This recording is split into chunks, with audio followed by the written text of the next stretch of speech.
So we talked through all those different mineral classes, and particularly the silicate mineral classes and silica tetrahedra, in order to move towards talking about igneous rocks.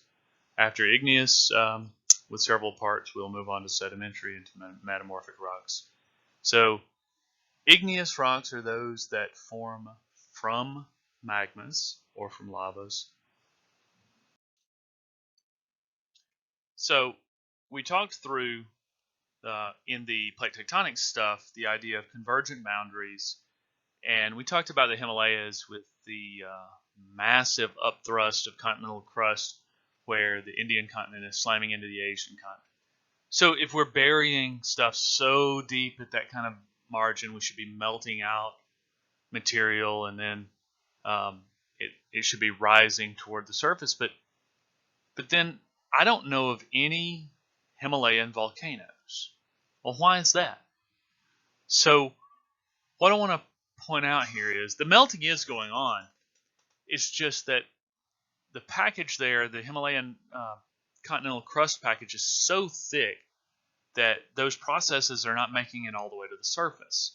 So there's a lot going on underneath the surface with igneous processes, more than just the volcano that you might see. And I want that to stay in your mind as we move through this unit. And we're going to talk over and over again about intrusive versus extrusive. And I'm going to take an aside here to talk about vocabulary. So geologists in general, we're probably at least as bad as other sciences about our vocabulary terms and throwing them around all the time.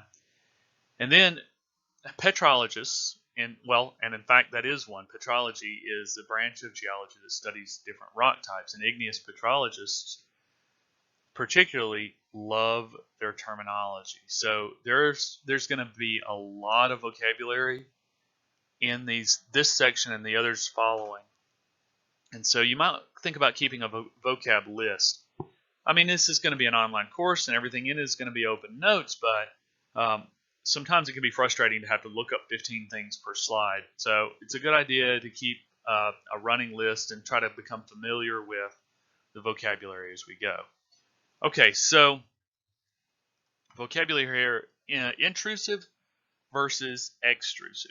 So look at these two rocks here. The chemistry of these two is going to be almost precisely the same.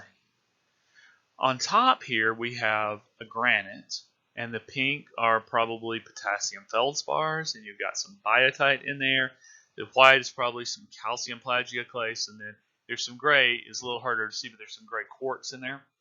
Well, if you blended all that mineralogy together, you would get the exact same composition as you could with this rhyolite down here. The difference is the rhyolite, you can't differentiate the individual minerals, except, I mean, maybe you can tell that there are some biotites in there. Biotites crystallize in these nice sheets, and there might be a few of those sticking out, but for the most part, it's just all blended together.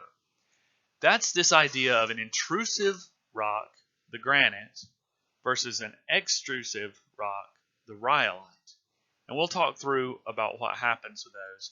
We're going to talk about the idea of slower cooling resulting in bigger crystals. So this granite cooled much more slowly than did this rhyolite, and what the effects of those are, and we'll talk about what happens.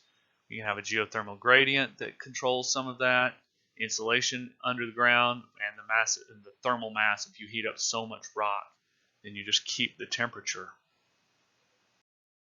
Okay, and so this happened as I was putting this together with the geothermal gradient. So I'm going to talk about geothermal gradient and see this image. This image is from the Johnson text, also from Wikipedia. And so you'll see this kind of text right here. And I went ahead and put it in here to demonstrate this. So we'll tell you that the geothermal gradient, what geothermal gradient means, by the way, is that as you go deeper into the earth, it gets hotter. So we'll tell you that gradient is like 25 C per kilometer depth. So if you go down a kilometer, it gets 25 degrees C warmer. Another kilometer, another 25 C. Well, so I was putting this together, and I put this image in here, and then I looked at that. you see this constant slope right here. That should be our 25C per kilometer. And then they have it down here to 410 kilometers. And I thought that through, and it doesn't work. So if you multiply that out,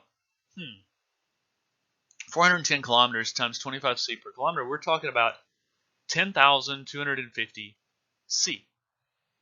Well, the surface of the sun is only 5,000 or 6,000 C. So 10,000 C is not going to work here. So looking into this a little more, so the geothermal gradient is quite complicated. And I'm going to get to another image. This is also from the Johnson text, so they do clean it up some. But you see what's happening here. I put my little crosshairs on it.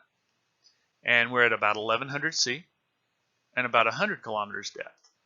Well, that kind of works out to 11 C per kilometer, which is, I think, more the average. So I'm going to add it to the slide here, 11 C per kilometer. It's supposed to be a K. And that's my nice slope here. So it's a less slope than the 25, and plus we don't extend this out to 410 kilometers depth. That's not going to work. So you have to be careful, and I thought it was good to point this out, that these pieces of information are in Wikipedia, and when you're looking at these things on a superficial level, you can't just take everything at face value. You've got to look at it critically. So 1,100 C at 100 kilometers depth, I can get behind that. And when we're talking about magma temperatures, we're going to be talking in, let's probably circle it over here, in this 650 C to 1,500 C zone. So, but not 10,000 C. That's just out of the range of possibility. Okay, now we'll look at cooling time versus crystal size. So the process of forming a crystal is kind of a random act. So you've got ions flying around and slamming into different parts of a nascent crystal. You've got them trying to get to the right place, and usually they fail, and they bounce off and try again, and they bounce off and try another gear. And so that keeps happening until randomly they happen to hit in the right orientation at the right place and stick. Well, that random process, it takes lots and lots of time. So if you want to grow big crystals, you need to give them time to grow in the right way. If you cool them down quickly, then they're not going to form very much of crystals at all. And if they do, they're going to be tiny little crystals. So lots of time here. We're talking geologic. So if I want those big plagioclase crystals or the big potassium feldspar crystals in the granite, I'm going to want to cool that down over plenty of time, like thousands of years, to let those crystals form. And that brings us to the first way we're going to sort our igneous rocks into categories, and that's by texture. So aphanitic, here we are with more vocabulary, aphanitic and phaneritic. So just talked about the rate of cooling, and we talked before about intrusive and extrusive. So extrusive events, igneous events, that magma breaks to the surface as lava, right? And it cools quickly. So that's going to make our tiny, tiny crystals. They're aphanitic. Here, small, let's just keep it practically to mean too small to be distinguished easily by looking at it. Contrast that to phaneritic textures. Phaneritic textures have the big crystals like we saw in the granite. So you don't need a microscope to make out the individual crystals in that texture. For this course, I'll try to keep out any edge cases where you're like, phaneritic-ish. So hopefully it's going to be clearly either aphanitic or phaneritic for this course. So, and I guess this is another vocabulary term I'm going to use as a melt. And I know everybody knows melt as a verb, but I'm going to kind of use it here as a noun, a melt. So what I'm talking about is the magma or other fluids that we're talking about that have the potential to cool into a rock. And so how do you melt a rock? How do you melt a material that can become a rock? And we're going to consider 3 different mechanisms. We're going to do it through increased temperature, through decreased pressure, or a change in composition. Okay, so I'm sure the first of these, increasing temperature, is intuitive to you. You see it all the time in your own experience. So if you want to melt something, you put a little fire under it and heat it up. And that makes sense. Just remember what kind of temperatures we're talking about here. For most melts, we're talking about 800 to 1200 C. I think on a minimum side, we're looking at 550, 650 C. Much, much hotter than you're normally going to get. For context, your typical home oven can maybe achieve a little over 200 C, maybe 220 C. An arc welder can get above this with about 3000 C. So that gives you some bracketing, some contrast of where we're talking about here. A second way of melting things is by decreasing pressure. And we talked about this before when we were talking about the plate tectonics, where we would open up that divergent boundary and decrease the pressure and allow things to melt. So that same thing is going to apply with most of our magmas. And so melting is a phase change. We're going from a solid to a liquid. So you are used to seeing a phase change in that way. You already know this. It's a different phase change, but think of, so here's our thought experiment with this. Think of a bottle of Mountain Dew.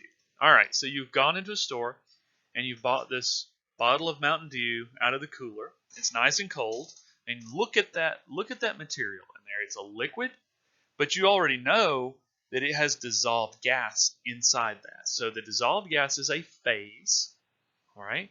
So it's dissolved in the liquid, so you can't really see it, but you know it's there.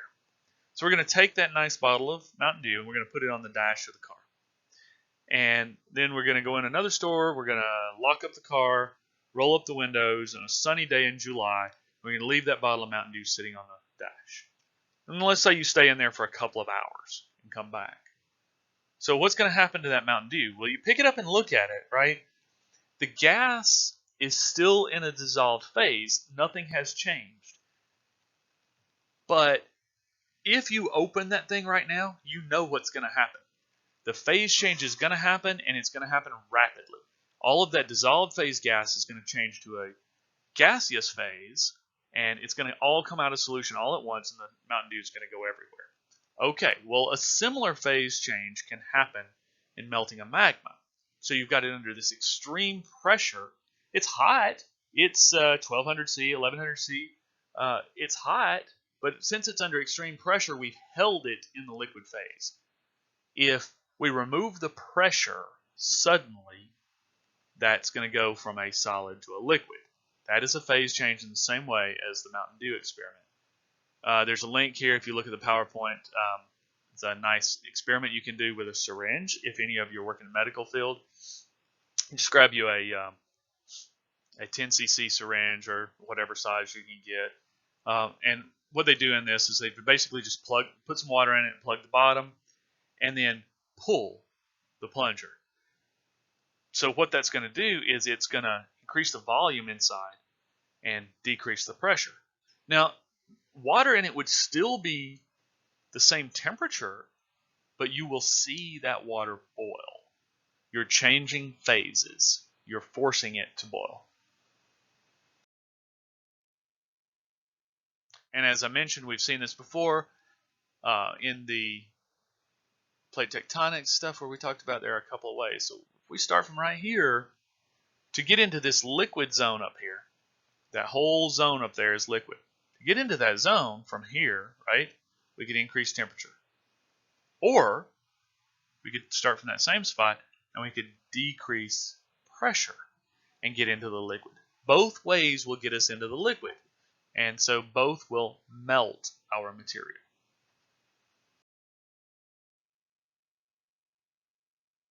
So let's talk about a third way then of melting a material. So this is by changing composition. So you might be familiar with the idea of an old-fashioned ice cream churn. So what you want to do with that is you've got your cream in there and it's in a liquid state and you want to freeze it, right? Well, if you just pack ice around that and leave it, it's not going to freeze. What do you have to do? You have to add salt in the form of sodium chloride, rock salt. You add that to your ice. Now, you don't want to heat your ice up, right? Because that's going to defeat the purpose of having it there in the first place. So what you want to do is you want to melt it without heating it up. And adding salt to that does that. The way it works is it's sodium and chloride ions. So the sodium ions and the chloride ions, they interfere with the H2O lattice of the ice. It has a crystal lattice just like other minerals. And those sodium and chloride ions interfere with it and make it so that it's harder for it to stick together so that it melts. But it doesn't have to increase in temperature to do it. Only by adding that contaminant has it changed the melting point. So that's what's going on with ice. Well, the same idea works with igneous minerals. So if we have contaminants in our igneous materials, like water can be a contaminant, CO2 is another major one. There are other things that can be contaminants that can interfere with. If we could add our sodium chloride to our magma, it would act the same way. It would cause it to melt. I shouldn't have said add to the magma because we're talking about melting a solid mineral. If we could add the sodium chloride to the solid mineral somehow, then we could help it to melt. Not as well as it does the ice, obviously, because we have a lot more lattice energy to overcome. So a slightly different way to think about this is mineral composition. So if you look back to our forsterite and phthalite discussion with olivines, you'll see that we detailed a different composition relating to a different melting temperature.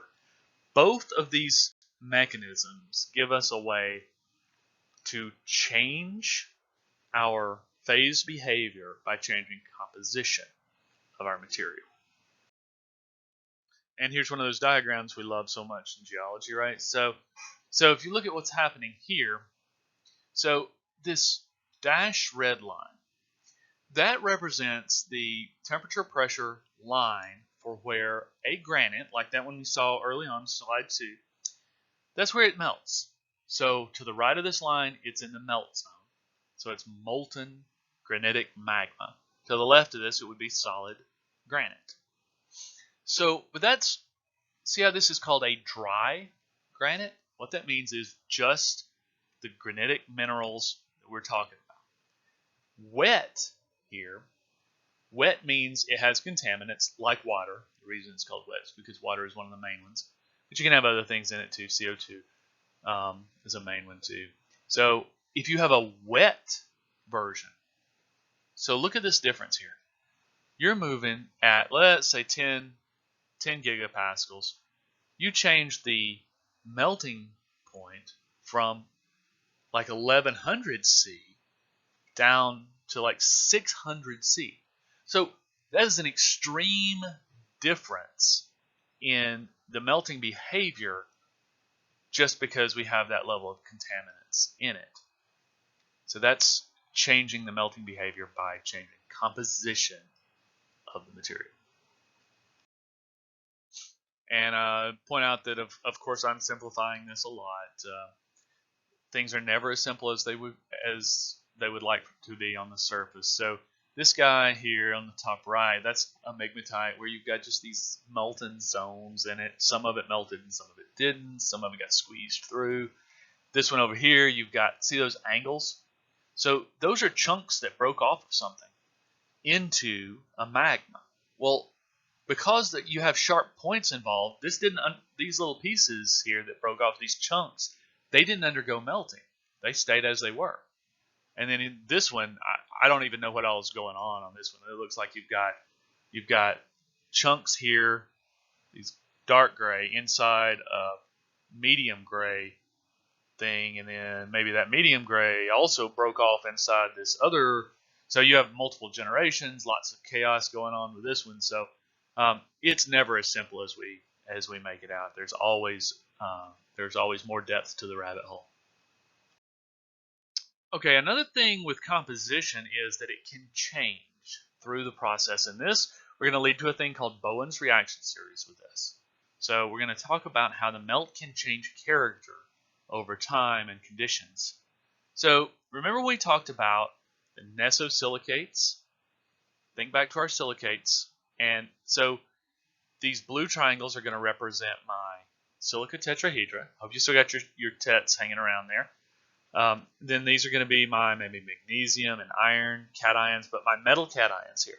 Okay, so what we want to do is we're gonna crystallize an olivine crystal. Okay, so let's see, it's a nesosilicate, and this silica tetrahedron, neso means those are lone tetrahedra, so they're not linked together or anything, and they have like that overall -4 charge on them. So let's see, it's going to take a magnesium 2+ and maybe an iron 2+, two of them anyway, to balance out that -4 charge, right? So as I do that, in this little bitty crystal here, let's use 2 of our silica tetrahedra, not linked together, they're just isolated, and we're going to need 4 of our metal cations to balance it out. Okay, cool. So we've crystallized out of this little crystal. But let's look at what's happened to our melt with that. So literally what I did is I took some of these icons out and used them in this melt. And so we're missing a tetrahedron here, and we're missing one up here, but we're also missing 4 of the cations, 2 tetrahedra and 4 cations. So if you count up ratios, you'll see that compared to the starting position, right, our new position, we have relatively more silica tetrahedra than we do cations. So we have become enriched in silica tetrahedra. And that's the big thing of what happens with Bowen's reaction series. As we move through the series, we're going to become progressively more enriched with silica, more and more percentage silica as we go.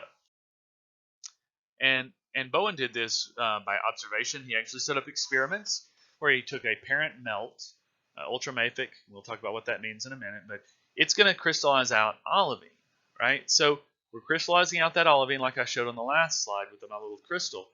And once it crystallized, it left what was left over in the magma as more silica rich than it started with, right?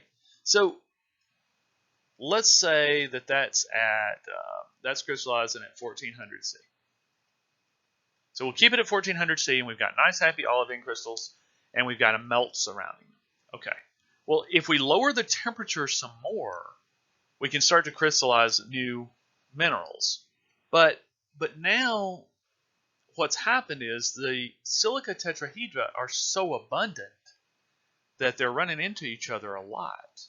And so think back to our silicate classes. We had the olivine was a nesosilicate, so those are isolated tetrahedra. But now, since there's so many of them around, they start to form chains. And so we have those single chain silicates. Those are the single chain inosilicates, and they can start to form pyroxenes, right? So that's at a cooler than the olivine, but it's also at a more enriched silica than the olivine was. And we could hold it there, or we could cool it some more. But as we're precipitating out the pyroxenes, we're still enriching the silica. It's getting more and more rich in silica.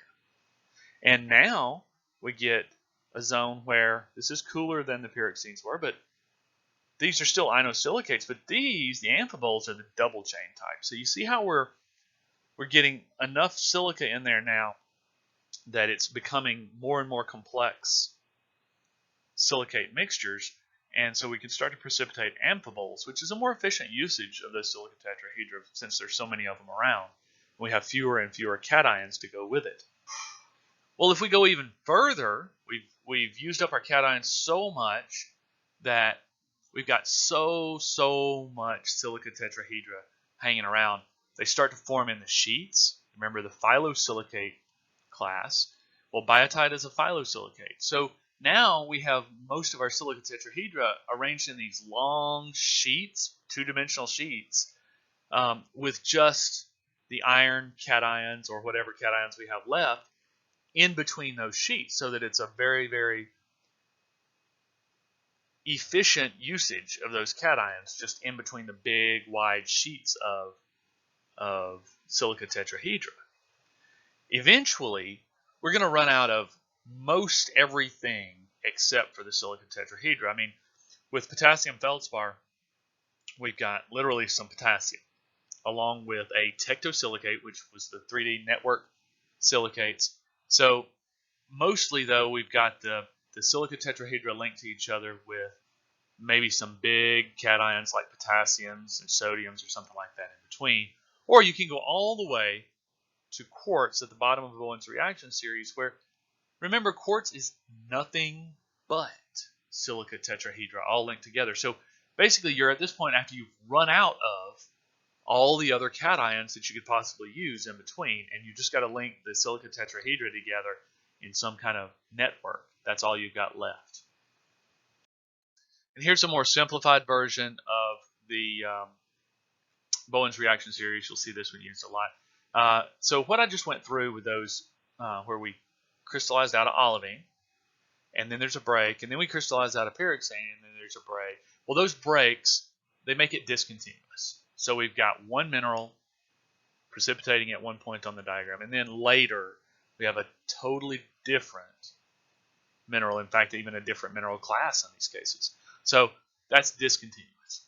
As opposed to the other side of Bowen's is called the continuous series, and it's usually shown with the plagioclase.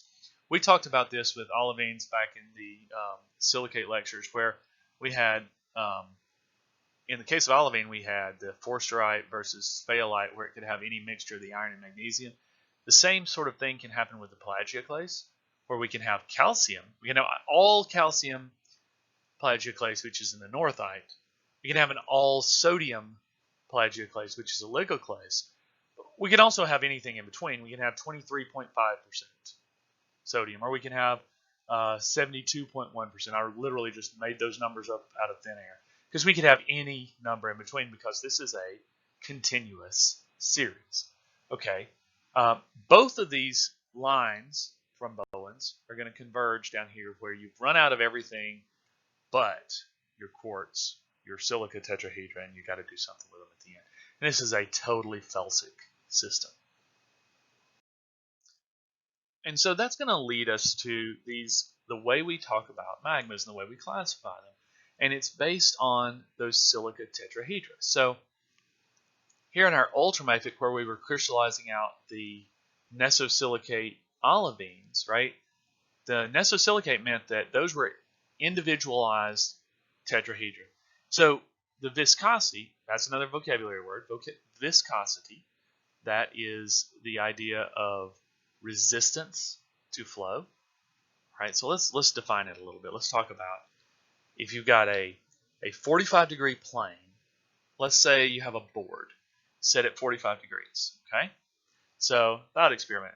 Think about your board there, and think about taking and pouring a glass of water on that board. Well, what happens is that the water immediately runs down that 45-degree board, right? There's almost no resistance to flow. Now, separately, let's take some honey.